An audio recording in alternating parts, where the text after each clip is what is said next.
ശ്രീകണ്ഠേശ്വരൻ എന്ന് കേട്ടിട്ടുണ്ടോ? അദ്ദേഹമാണ് ശബ്ദധാരാവലി എഴുതിയത്. അത് എന്താണോ തനിക്ക് നാക്കില്ലേ? മലയാള പദങ്ങളെ കുറിച്ചിട്ടുള്ള ഒരു വലിയ പുസ്തകമാണ്.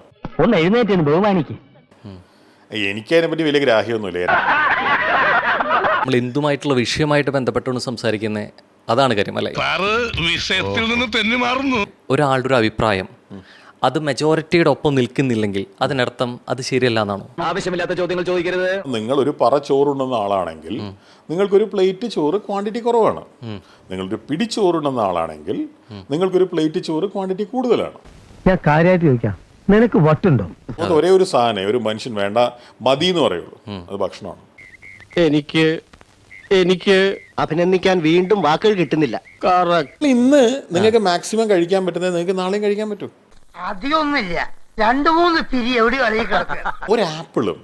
ഒരാപ്പിളും തമ്മിലേ കമ്പയർ ചെയ്യാൻ പാടുള്ളൂ എന്നുള്ളത് ബേസിക് ഹ്യൂമൻ ലോജിക്കാണ്. സൈക്കോസിന്റെ പല അവസ്ഥാന്തരങ്ങളും കേട്ടിട്ടുണ്ട്, പക്ഷെ ഇത്ര ഭയാനകമായ ഒരു പ്രശ്നം ഇത് ആദ്യ. കൊല്ലത്തെ മുമ്പത്തെ ആപ്പിളിനെ ഇന്നത്തെ ആപ്പിളായിട്ട് ഉപമിക്കാൻ പറ്റില്ല, കാരണം ചീഞ്ഞു പോയി. അത് പറയുന്നത് ഒരു പ്രോപ്പർട്ടിയാണ്, ഒരു സ്ഥാപനമാണ്. ഒരല്പം മട്ടുണ്ടല്ലേ?